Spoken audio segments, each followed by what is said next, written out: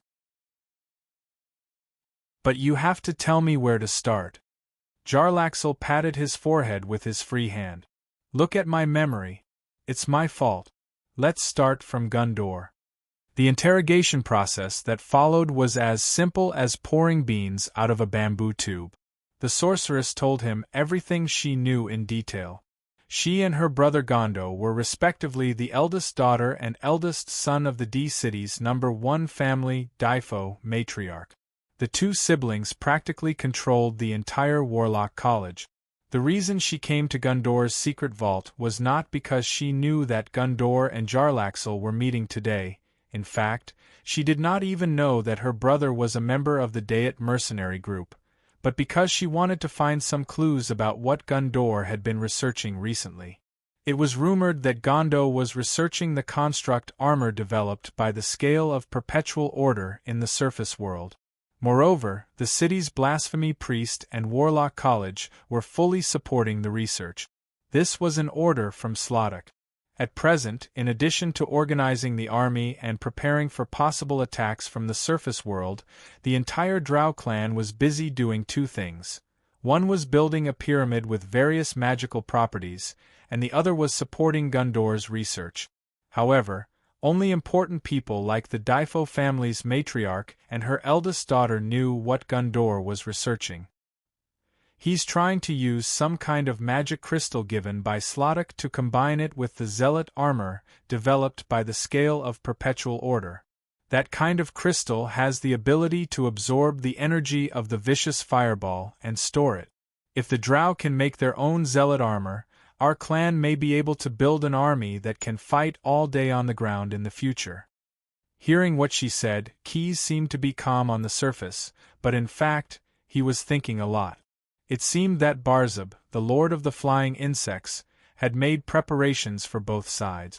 Whether the soul-bound tower could be built smoothly or not, the sunfire crystal developed by the Great Visel and the Drow version of the zealot armor could cause a war in the Ash world and create many ownerless spirit. He's just a man, and he's not even the dean of Warlock College, but he can independently lead a new project.